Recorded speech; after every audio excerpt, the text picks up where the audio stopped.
Good evening, everyone, and welcome. It is Thursday night. Thursday night? Yeah, it sure is. It is Thursday night, and it is 7 p.m. And that can only mean one thing. It is once again time for our weekly 1 hour live stream. On the shelf behind me this week, three ships we will be talking about at the top: USS Kidd, good old DD 661. USS Arizona. Arizona is in the news, guys. Interesting. And of course, Titanic, as you guys knew. Let's see who we've got in the chat this week. We have Buddy is joining us. Welcome, Buddy. Welcome, Mark, Max. Moonser's here. Matt's here. Anna's here. Let's see. Karen's here. Wow. Anna, where was that comment? Let's see. I thought that was pretty funny. Something, oh, here it is right here. Very last one. You're messing my week all up. I know. Well, so the reason I have to put it on, I decided to go ahead and do a live stream tonight instead of tomorrow is simply I will not be available to do a live stream tomorrow night. So instead of not having a live stream at all this week, I didn't want to do that. So I figured it'd be best to just go ahead and reschedule it tonight. And I hope everyone can make it. It looks like we've got a good crew with us tonight. We'll probably be short of our normal numbers, but hey, it's it'll be fine. But anyway, Moonser, you've got an interesting comment. I found some rare Queen Elizabeth photos today. Interesting. I know Queen Elizabeth is your favorite. And then you also said, you heard they're going to paint Olympic staircase red. I don't think Olympic staircase is going to be painted any color, if we're being honest, for obvious reasons. But having said all that, let's see. Anna says, "I'm always available to watch, no matter the time or day." Well, okay, well, I'm glad to hear that. Moonser, I'll post them in Discord soon. Excellent. Looking forward to seeing them. So, we've got a few news topics for this week. And let's see, where are we going to start off? This is where we're going to start off. So we actually had some big news, as you guys know, last Saturday evening, coincidentally, the night after the stream. And I'm sure everyone knows what this is and what happened by now. Last Saturday night, a Mexican tall ship, the one that you see here in the photo, collided with the Brooklyn Bridge in New York. They were doing like a tour around the world, and when she was leaving New York to head overseas, the ship lost power and got caught up in the current, and the masts struck the Brooklyn Bridge. As you can see in the photo, she has three masts, and they're all bent and broken up, full of stern, right? So we did get a little update. Let's see, who is this from? From The Guardian. And this is what they've said. The Mexican Navy has said that the pilot navigating the training ship, and they give the name of the ship. I'm not going to try and pronounce it because I'm going to butcher it. During its Saturday night crash into the Brooklyn Bridge was New York based. So the pilot navigating the ship Saturday night was New York based. The ship must be controlled by a specialized harbor pilot from the New York government, Admiral Raimundo Pedro Morales Angeles said at a press conference. Morales acknowledged that there was not much time for the pilot to react to the situation, possibly as little as 80 to 90 seconds. 2 sailors from the Mexican Navy were killed and 22 others were injured during the incident, which collapsed all 3 of the ship's masts. The event was captured on video by onlookers and quickly spread on social media. Uh, let's see. Ship had 277 people on board, was in the midst of a 254-day global goodwill tour, beginning with a April 6th departure from Acapulco on Mexico's Pacific coast and spent 5 days docked in New York. New York police said the ship lost power as it left the harbor for Iceland and was sucked toward the bridge by the current. Ship was unable to fit under the bridge, and thus the crash. A member of the NTSB was unclear as to how police discerned the ship lost power, but said there were no structural integrity concerns related to the Brooklyn Bridge itself. Onlookers reported seeing crew members hanging from the ship's masts and beams while awaiting rescue. A full investigation into the ship's crash is being handled by NTSB. A preliminary report is expected to be issued in under 30 days, but the full investigation will probably take over a year. So that is the latest on that incident. And having said that, I will catch up on the chat here. Let's see. Moonzer also received some Cunard Queens memorabilia today. Excellent. Well, put some pictures of that up too.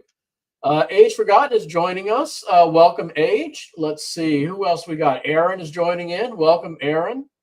So we were just going over the news about the tall ship that hit the Brooklyn Bridge, as you can see in the photo there. So Mark, Ozzy, I don't see Ozzy in the chat. Is Ozzy here? I haven't seen comments about the potato room. That's how I usually know Ozzy's here. Maybe I can figure out a way to come up with an entire live stream dedicated to potato rooms. So let's move on to our next news item, and that will be this. So this popped up in Discord. I think Max posted this in Discord maybe an hour or so ago. We got to cover this, guys. I mean, it's Titanic related, of course. Netflix is making a documentary on the Titan sub disaster. And it says, I'm not going to read this whole article. I'll just read the main part of it. Titan examines the true events leading to Ocean Gate's doomed expedition. Uncover the untold story of CEO Stockton Rush's quest to become the next billionaire innovator at any cost. In June 2023, a tourist expedition to view the wreck of the Titanic went missing off the coast of Newfoundland, Canada. In the next 4 days, the world came to know about Titan, the diminutive submersible its charismatic inventor Stockton Rush had touted as the key to unlocking deep-sea exploration for the masses. When pieces were found at the bottom of the North Atlantic Ocean, experts determined Titan had imploded during its descent, likely killing all 5 of its passengers instantly. Premiering June 11th, the documentary from Titan, The Ocean Gate Disaster, which that's the full name, Titan, The Ocean Gate Disaster, focuses on the years leading up to the incident that dominated headlines, examining Rush's quest to become the next world-renowned change maker and culminating in the doomed underwater endeavor. When the Titan submersible went missing, I was horrified and mesmerized by the 24/7 news coverage and global social commentary. Just like the rest of the world, director Mark Monroe tells Tudum, there was no context for what could have happened to those on board, and the only touch point was the Titanic, a story that's now become a grim fairy tale. The more I dug into this terrible tragedy, the more intrigued I became about. Let me reread that. The more I dug into this terrible tragedy, the more intrigued I became about how this could have ever happened in the first place, and who exactly was the man who built and then went down with this ship. We hope that this film can provide answers to these questions. And the article goes on, but you essentially get the gist of it. We'll look up on the chat and see what's happening. Matt, you saw this and thought it was fake. No, it looks very real. Mark says next Wednesday on Discovery Channel at 9, Titan sub disaster. So, did anyone watch the trailer for this documentary by any chance before now? Because I did watch it, and the vibe I got from it, I believe that they are going to be the narrative is going to be very damning of Stockton Rush. There was a person who said she was an accountant, and she's like, "You want me to pilot this thing?" And one person even called him psychotic or something to that effect.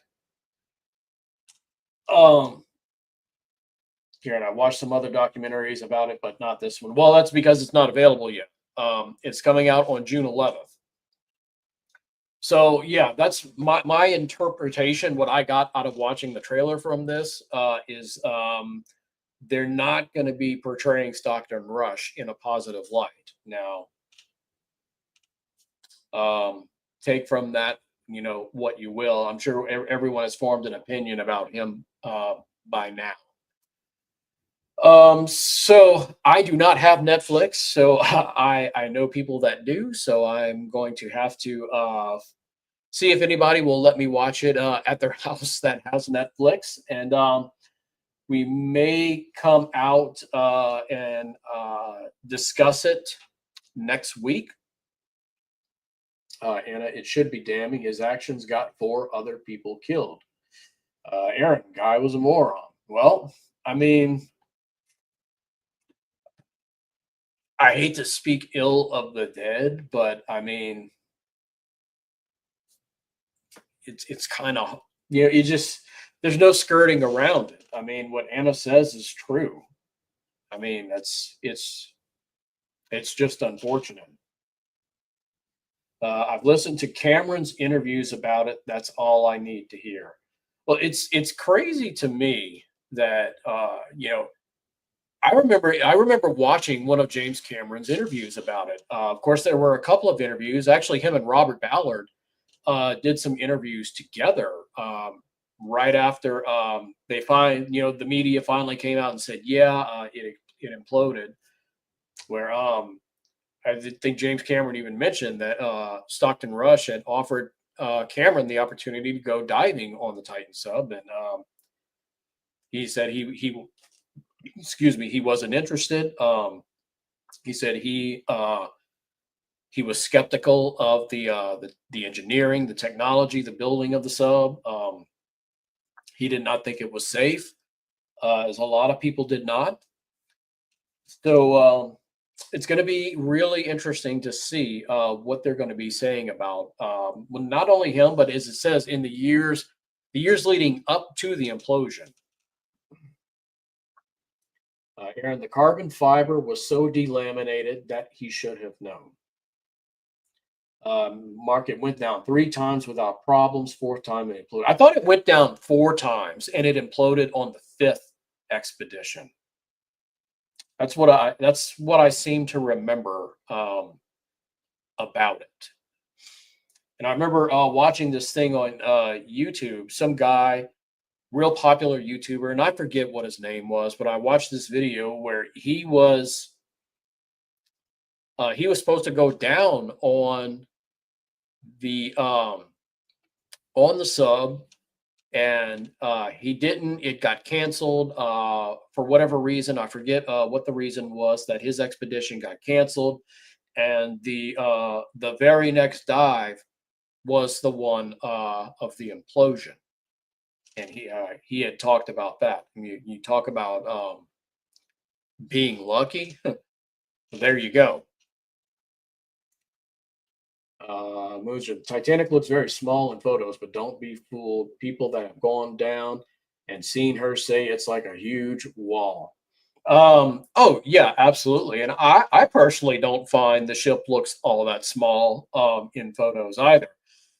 Granted, there's something to be said about, I mean, a lot of things can look smaller in photos than what they actually are. I mean, when I saw the big U for the first time a couple of months ago, even though I knew her dimensions and I knew how big she was, 990 feet long and all that, um, still seeing it in person is a completely different experience. And I think it's safe to say that no one in on this stream tonight, myself or anyone in chat, is ever going to see Titanic in person. But having said that, as you guys know, I had the opportunity to speak to someone who has seen the ship in person. Now, of course, being Park Stevenson, executive director of the Kidd Museum. He dived to the Titanic, and if you want to go back and hear what he has to say about that experience, go check it out. As soon as I heard it was missing, as soon as I saw its shape, I knew. Wow. Beware of bears. Surprise. I was here. That might be the first time ever. Bears is a longtime friend of mine. Goes back to my days of playing Friday the 13th, the game on online. He was part of our group, and he's been in the Discord since the get-go. So Bears, glad you stopped by, man. Appreciate it. Anna, oh, absolutely. Pics don't ever do justice. I was blown away the first time I saw the big U stacks. I think most people are. But anyway, let's go ahead and advance on to our next news item. And honestly, I forget what it was. It's a good thing I got these pictures in the order that I wanted to discuss them. Oh, yes, this ship here. You guys probably do not know, or most of you probably do not know this ship. And let me find my correct article. This ship is called the Silver Ray, and you can obviously tell that it is a modern day cruise ship. Well, this ship has made the news recently in the past week or so, and not in a good way. And we're going to have some uncanny similarities to another famous maritime or infamous maritime incident. So anyway, here we go. The passengers, well, I guess I should read the headline first. Cruise ship gets in hot water, fined for scenic sail-by that got too close. That should automatically clue you guys into another infamous incident. Oops. The passengers were marveling recently at the wonderful views from the deck of the luxury cruise ship Silver Ray as the captain maneuvered the ship to view the coastal treasures of Italy. While everyone thought it was a spectacular scene as the vessel approached the famed Farallone rock formations off Capri, local environmentalists fumed, and one took out their smartphones to film the sail-by. Yeah, exactly. Before I can even finish, Max. Oh my God, not again, Mark. Oh no. Oh yes, you guys know where this is going. The 54,700 gross ton cruise ship Silver Ray, operated by Royal Caribbean's Silver Sea Cruises, turned out to be violating the maritime regulations of Italy. The ship, which is 800 feet long and introduced in 2024, has a draft of approximately 6 meters, 20 feet. It accommodates 728 passengers, catering to their every need in luxury. With clear, warm skies and calm seas, the captain thought it would be a spectacular vision for the passengers to see the craggy rock formation that rises over 300 feet above sea level. Anna, they didn't. Yes, Anna, they did. They filmed the sail-by and posted it online. From shore, an amateur photographer also caught the sail-by. The Italian authorities reviewed the videos and checked the AIS signal for the cruise ship. They confirmed it had come within 500 meters or 1,650 feet of the rock structure. That was a failure to maintain a minimum distance under Italian regulations. As a result, the ship was fined about $1,100. The captain was also issued a formal reprimand by the Italian Coast Guard. While it seems minor, the authorities highlighted the incident 15 years ago when the Costa Concordia also decided to do a sail-by. The ship hit an uncharted rock and became a total loss. A total of 32 people died, although 4,200 were saved in a miraculous effort, and it caused reforms to maritime law in how Carnival Corporation manages all its cruise ships. The Italian environmentalists pounced on this incident, using it as an opportunity to call for more restrictions around the formation and the creation of a larger marine reserve. They are also demanding that buoys be put out around the formation to prevent other ships from wandering into the area, either intentionally, like the Silver Ray, or unintentionally. Let's take a look at the rock formation itself.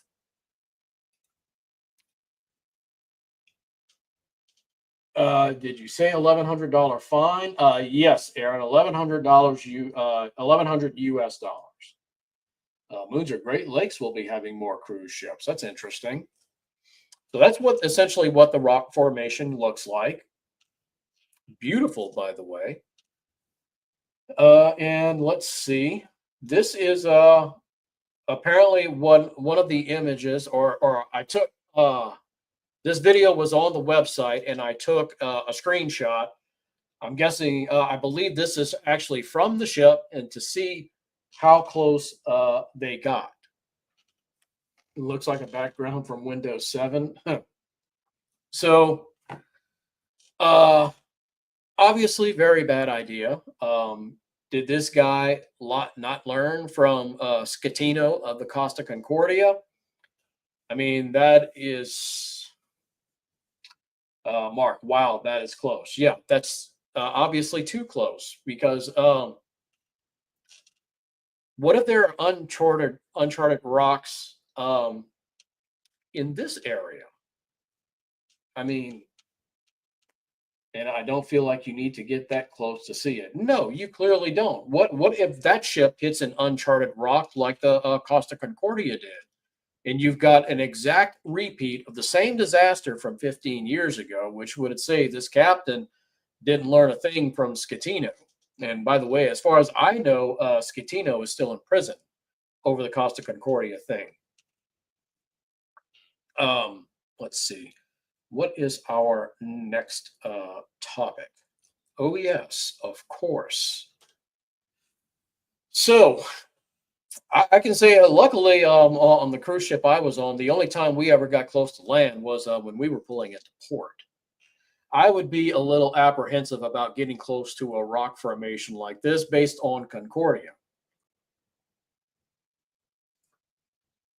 So,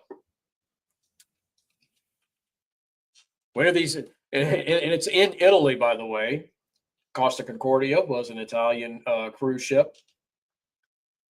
These guys just don't learn, or they're going to insist on learning the hard way. Captain should have been fired. In the phone should have been higher.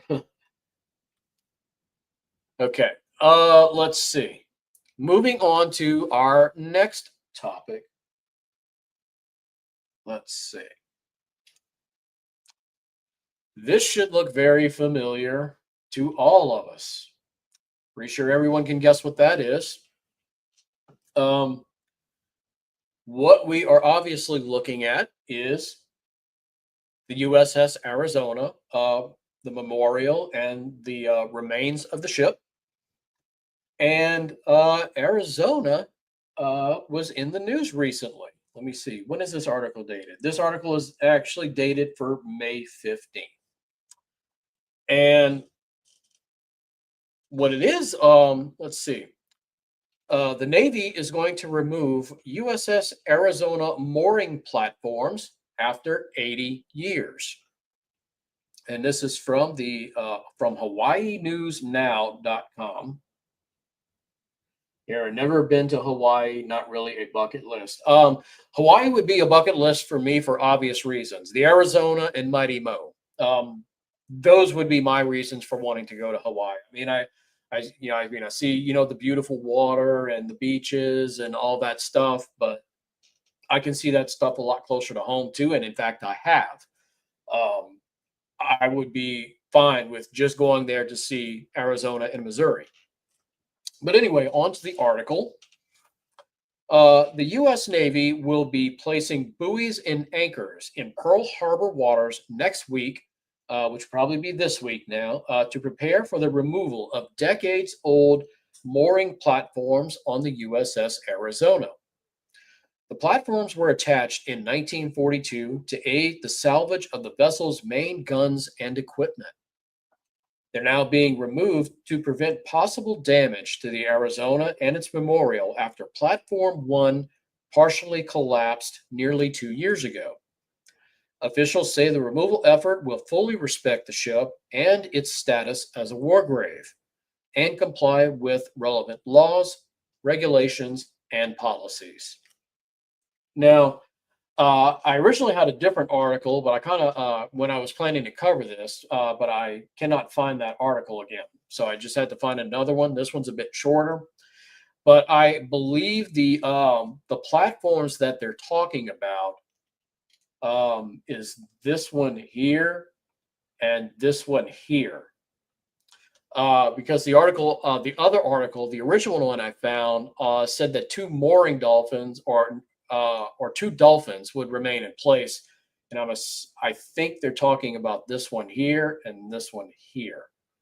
So that's why I think this is going to be removed and this one is going to be removed. Mark, I'd love to see Pearl Harbor. Me too, Mark. Aaron, you going to Egypt? Oh, that's interesting. So while we're looking at this photo, you notice 9 times out of 10, pretty much all the photos you ever see of the Arizona, this barbette is the only part of the ship that stands out or still sticks out of the water. Does anyone know which turret that barbette is for? Anyone know? I'll wait to see if anybody knows which turret that is for.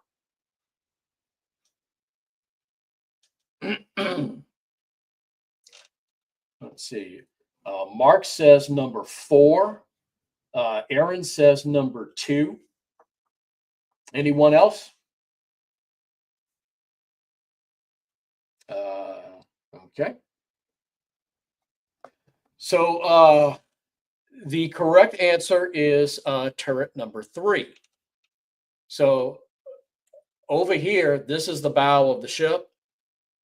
And we're over here. This is the very stern. This would be turret number 3. This is turret number 4. Over here is number 2.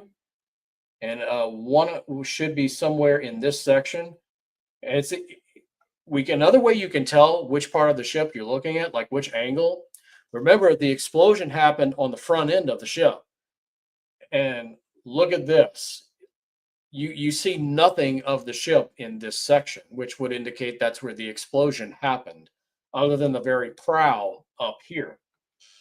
So I'll get the model up, and we'll take a look at the ship real quick. let's see. So here we are looking at the ship. So you can see turret number 3 was the one that actually had a plane catapult on it. Now, one thing I messed up on this model, by the way, is the top of turret 3 should not be painted red, but all the other 3 were. I didn't learn that until after the fact. Ozzy's here. Ozzy says today isn't Friday. You are correct, Ozzy. Today is not Friday. So yeah, that is turret number 3. And yeah, there we go. So I'll put this back on the shelf. You guys know that Elvis Presley helped build the memorial. I did know that, Ozzy. And as a matter of fact, if you guys go into the historic shorts playlist on the channel, I did a short about Elvis's contributions to the USS Arizona Memorial. Go to the historic shorts playlist and you can find that video. So let's go back big screen here. And let's take a look at Arizona as she was. Let's zoom in for a little bit. Now, this would have been, I don't think this one has a date.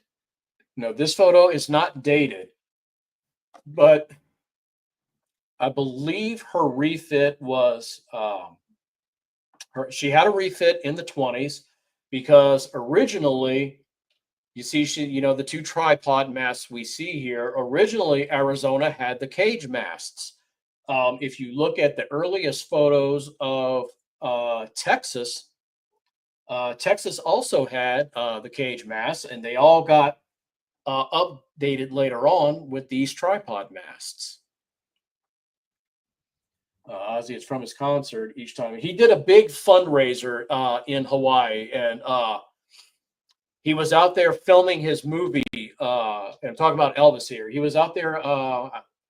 He was doing one of his movies, Blue Hawaii, and he did a benefit out there to raise money for the museum and for the memorial. And that helped put the funds they needed over the top in order to build it. So with that, we're going to transition now into our next topic. A lot of different topics here tonight, by the way, in case you guys haven't noticed. This here, our beloved DD661 USS Kidd. And I'll explain to you guys what's going on here.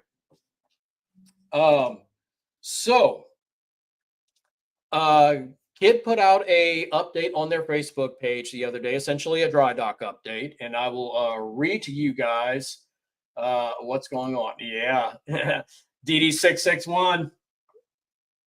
Yes, Max. Yay, Kidd. That's right. So let's get into this. This was 2 days ago from the Kidd's Facebook page. Detail work occurring. While the exterior decks are being cleared of equipment, wiring, hoses, etc., and then washed down and cleaned in preparation for painting, sections of the bow have been painted in preparation for the eventual return of the anchors and anchor chain. So yeah, that's exactly what we're looking at here. The anchor chains are going to go in here. And let's see. In the interior, new overhead insulation has been installed where deck repairs took place on the 01 level. So let's move on to the next photo. This is what he's talking about in here. Now, Ozzy, long live the Kidd. Hell yes. Insulation has been installed where deck repairs took place on the 01 level or on the 01 level above. Our new modern keel blocks and padding for the support arms of the cradle have arrived. And I assume that's what we're looking at right here. Let's see, we got to zoom into this one. This graph is showing the water levels of the Mississippi. The Mississippi River is on its way down for the year. So cradle refurbishment is on the horizon. Yep. So they are refurbishing the cradle that the kid sits on when she's out of water, when the river is low. She spends about half the year out of water, about half the year in water. And you can see they of course, right here at the very prow, where the anchor is going to come out, they've repainted this section too. It looks like, well, no, I was going to say it looks like they primed the whole hull, but clearly not, because you can see down here. I don't know if that's flash rust or something else, but clearly the hull is not primed yet. So let's see what's next. This is if you're standing on the starboard side near the bow and you're looking aft. So that's where he's at on this part of the ship. You can kind of see the bridge over here in the very top corner. If you look in the very right-hand corner, I don't know if I can zoom in a bit more. Yeah, I know it sucks with the logo being right there, but that looks like it's the bridge right there. So I believe there was another photo. Let's see. Yeah, that right there, same section. I believe starboard side of the ship, forward near the bow. This I am not entirely sure where this is at in the ship. It doesn't look like insulation like he was talking about at the beginning of the explanation here. So I'm not sure where this is at in the show.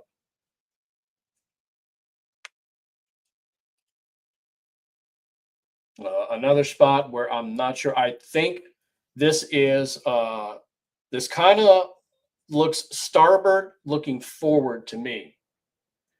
Mark, didn't she have a wood deck? No, Mark, none of the Fletchers had a wood deck.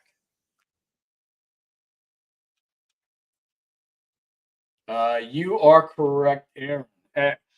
Rear Admiral Isaac Campbell Kidd, killed on the bridge of the USS Arizona on the attack of Pearl Harbor. Admiral Kidd is, of course, the person that USS Kidd is named for. Let's see. Okay. Yeah, so in case you guys haven't noticed, because I've noticed, there has been they haven't had a bunch of content coming out on Kidd's channel lately.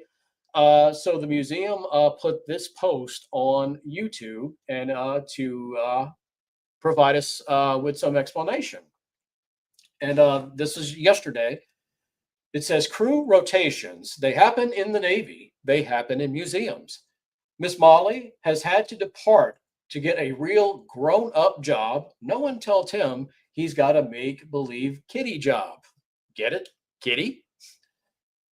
This was expected and we planned for it, with Omar coming in as her successor. Unfortunately, unforeseen circumstances, aka life, have also sidelined Omar. Both are still involved and volunteering and will make future appearances from time to time. However, for the moment, output will be a little slow as we rebuild the team. Tim's got more than editing duties to deal with. As always, we appreciate your support, and in this instance, we appreciate your patience. New faces coming aboard. Stay tuned, Kidd fans. So if you haven't noticed, or if you have noticed, that's what's happening. That's why there's been a little lack of content. I would also just personally like to say, I don't know if Molly will ever see this or not, but Molly, if you ever do see this, I wish you well in whatever it is your career is that you're moving on to. I wish you success.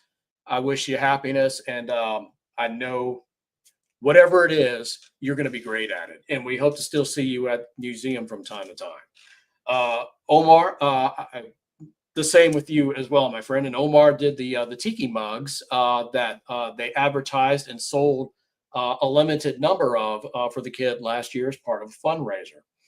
So Omar, hope all is well with you as well, and best wishes to you as well. I hope everything is going well for you too. So having said all of that, we have one more topic for this evening. We've covered 2 of 3 ships that are on the shelf this week. We've got one more. And by the way, guys, real quick before we move on, as always, if you want to support the USS Kidd, go to usskidd.com, buy the merch, make a donation, whatever you can do. Subscribe to the YouTube channel. If you are not subscribed to the YouTube channel, remember, supporting them on YouTube is absolutely free. Every time you watch a video, they get ad revenue. So their YouTube channel is a source of revenue for the museum. Remember, museum is nonprofit. They do not receive any regular state or federal money of any kind. They rely on their merchandise sales. They rely on this ad revenue from YouTube. They rely on ticket sales. So anything you can do to support them, go ahead and do so. And of course, patreon.com/USSKids661. You can support them there. There are 3 different packages on the Patreon. You can select whichever one best fits your budget. Now, let's move on to our final topic of the evening. That ship looks familiar. So, I think I mentioned this last week. I was going to be, I bought the audiobook of Archibald Gracie's book, The Truth About the Titanic. And I started listening to that this week because one of the best things you can do to get as accurate information as possible as you can is, of course, go right to the sources. And of course, that's Archibald Gracie right there. So what I thought I would do for this segment is I took some notes and of things that he said that really stood out to me thus far. I'm not finished the book yet. I'm about halfway done with it. And I thought I would share some of those things with you guys. And feel free to share your thoughts on these. So one of the first ones he says, let's see. So as we know, John Jacob Astor and his wife Madeline were on the port side, getting into the lifeboats where Lightoller was on the port side. Archibald Gracie was there, and he heard John Jacob Astor ask Lightoller if he could get into the boat with his wife, because we all know Madeline was pregnant at the time, and he heard Lightoller say no. Astor then asked what boat number it was that Madeline was getting into, to which Lightoller replied, boat number 4. After that, as we know, Astor made no further attempt to get into a lifeboat. Ozzy, did the coal fire help part of the sinking? Ozzy, I would suggest, I don't remember if you were here or not for the or when I talked to Park Stevenson last month, but go back and watch the replay of that whenever you got time. He actually addresses the coal fire, and in his view, and I'm going to paraphrase because I don't remember exactly how he worded it, and I don't want to put words in his mouth. Essentially, what he said was he believes that the coal fire helped prolong Titanic from sinking because of the fact that they shoveled all the coal over to the port side from the starboard side to try and put out the fire. Hence, she had that 3-degree list to port for most of the journey, and of course she hits on the starboard side. So go back and listen to it to get exactly what he said. Like I said, I don't remember exactly how he worded it, but I had never considered that until when he actually said that, and it makes complete sense to me. Mark Astor should have gotten on the port side. You mean the starboard side, Mark, where Murdoch was letting men in. Yeah, I agree. And let's see. Here's another one that stood out to me. Uh, he said that people were allegedly passed through or people were passed through the A deck promenade windows and into the lifeboats. And he said Madeline Astor was one of those, which surprised me because the way I always understood it, um, the windows on A deck, we're talking about the forward windows on A deck promenade, were all closed. But he was saying that some of them were lowered on the port side and they were passing people through the window, and Madeline Astor was one of them.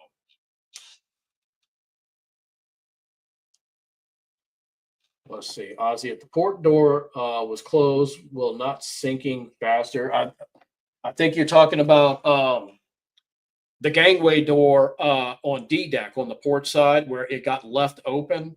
Um, I definitely think that helped contributed to the sinking because that's a big hole in the ship right there. So had the gangway door stay closed, yes, I absolutely believe that it could have possibly helped the ship stay afloat a little bit longer. I don't think we're talking minutes upon minutes or anything, but we'll never know. Another thing he said was he heard the conversation where Isidore and Ida Strauss refused to get into a boat. We all know the story about the Strausses. Ida Strauss refused, the line, we've lived together for many years, where you go, I go. And, we know the story there. And Archibald Gracie claims that he heard the conversation. After the fact, when they realized that Harold Bride was on Collapsible B with them, Lightoller asked Bride what ships he was in contact with, and he replied, Baltic, Olympic, and Carpathia. So, of course, we know which ship it would end up coming to the rescue. She stayed with her husband until the end. Yes, absolutely. But yeah, I found it interesting that those were the names that he said. Of course, we know I'm going to get into the whole Californian thing. Here's a big one. He claims, Archibald Gracie claims, that Nearer My God to Thee was not played by the band at all. But he does not mention what the final song was. He offers no opinion on that one way or another. So, yeah. And he is not the first survivor that I hear say that Nearer My God to Thee was either not played or was not the final song. Although I tend to believe that it was, based on Eva Hart's testimony. So this is one of those things we will never ever know for sure. It's going to be left to what you believe. Do you believe it was the song based on survivors who say that it was? Or do you believe it was not the final song based on survivors who say that it wasn't? My choice is I'm believing what Eva Hart said.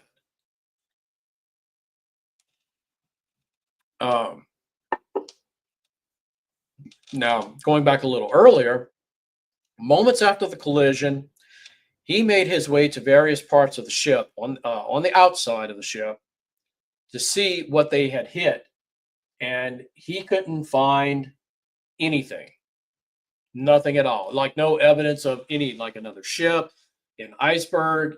He could not find anything, which attributes to the whole pitch black thing at night. American Loyalists, he could have confused the Methodist version for something else. Mark 63, welcome. 2 years later, had this ship didn't sink, it would have been dangerous to sail because of German U-boats. Oh, absolutely, Mark. And of course, we have the most tragic example possible of that with the Lusitania. Couple of other things. Let's see. What else did he say that really caught my attention?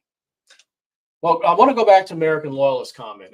American Loyalist says he could have confused the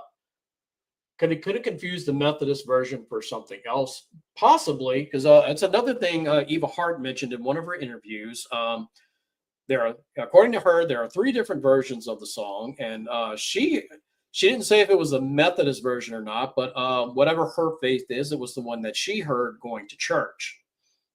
But again, Gracie is not the first person or survivor I hear say that. There was another survivor, it was a female survivor, and I forget her name, but it's on YouTube, where she says that was not the song. And of course, Harold Bride also said that it was not the final song. I believe he said it was Autumn. But again, it's up to you as to which one you're going to believe, and I'm going with Eva Hart. And of course, another thing which kind of contradicts what Eva Hart said was essentially, and I'm going to paraphrase here, he's like, everyone behaved, like gentlemen, and the ladies were ladies, and they were brave, and the men were men, and the whole be British thing, which I guess would be the easiest way to put it. Although Archibald Gracie was not British, he was American. He was born in Mobile. According to Eva Hart, once the lifeboats were gone, it was pandemonium. She said you could clearly hear people running and screaming up and down the decks until the bitter end. And I'm going to stick with her again on that. So a couple of other things. Let's see. There were 2 men that now Archibald Gracie did not say this, but he said he heard people discussing this on Collapsible B after the ship was gone, that there was talk of 2 very specific people being on Collapsible B, and this was one of them. Jack Phillips. Now, I don't remember, and I have to go back and listen to it, if he said that it was Harold Bride that said Jack Phillips was allegedly on Collapsible B, or if it was other people. But it was mentioned that Jack Phillips was on Collapsible B, which he said no. And it was later proven that Jack Phillips was, in fact, not on Collapsible B. There was an instance of another person we know all too well. Mark says Jack Phillips died in sinking. Yes, he did. From what I remember Bride saying was while Bride stayed at B, the last thing I remember reading was, according to Bride, Phillips headed towards the stern. That's what that's the last thing I can remember reading as far as what Bride said about Phillips. So Jack Phillips was definitely not on Collapsible B. And other men on the boat, not Gracie himself, but he heard other men saying this person was also on the boat, Collapsible B. Of course, this was also later proven to be untrue.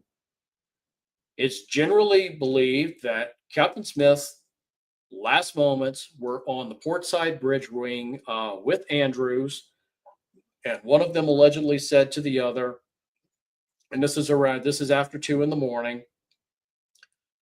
There's not much time left. She's going fast, and apparently both of them got into the water at the same time.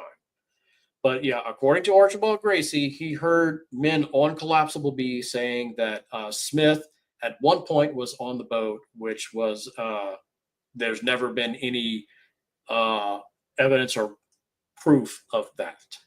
But that just really caught me by surprise. I never heard any survivor make those comments before. So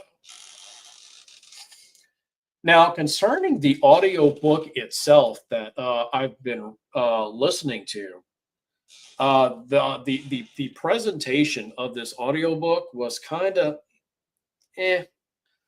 What it is you've got several different people, men and women, reading different chapters of the book, and they don't exactly do the greatest job. So I think what I may end up having to do is just actually buy the book again and read it for myself. Um, because some of it's kind of hard to keep up with because it starts off with someone with a very heavy accent, and I don't know what the accent is, but it takes a minute to understand them fully. At least for me, it did. Then you've got another section where some lady is reading back to back chapters, and she's so monotone in the delivery. I'm not paying attention to what she's saying. I wanted to hurry up and end the discussion because this is like how she's reading it. Yeah, Archibald Gracie, he was a survivor. He did this and he did that, and he was on B and blah blah blah. And so it's like, listen, you ever remember watching the old Peanuts cartoon, the teacher on the Peanuts cartoons? That's what it sounded like. That's what it sounded like. So the information they got is obviously, straight from the source, but man, it's a tough listen. So yeah, Mark says, get the book, you'll like it. Oh, I have no doubt. Aaron says, worst ever narration. It certainly was. I mean, yeah. I mean, I'm going to keep listening to it, but and there was even a part in the book, like I think in chapter 8, they started reading. It was essentially rereading the stuff they already read. And that was another thing that was confusing me. I'm like, why would he say the same things all over again? And that's eventually what's happening. I think in the end, I'm not going to give this, I'm not going to recommend this audiobook to anyone. I'm going to say, read it, just read the book. Don't bother with the audiobook. So with that, we are just about at an hour, guys. I think we're going to go ahead and wrap it up here. So hope you guys enjoyed this. Very, very topical. A lot of different topics discussed this week. Again, we were streaming tonight because there will not be a live stream tomorrow on our regular day, Friday. But content schedule, of course, stays the same. Our weekly shorts are Monday through Friday, 11 a.m. Central Time. We will be back next Friday for our regular day and time for the live stream, which is 7 o'clock.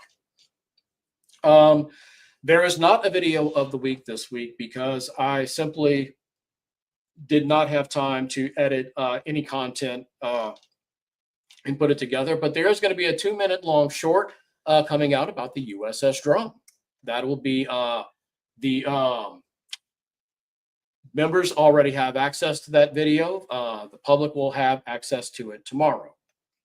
So with that, that is it for this week, guys. The pool are full of water on Titanic. Aaron, yes, Drum. Yes, Drum will be out tomorrow. Well, Aaron, you're a member, so you can go watch it right now if you want.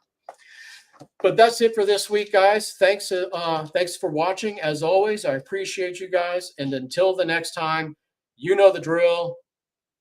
Drive safely.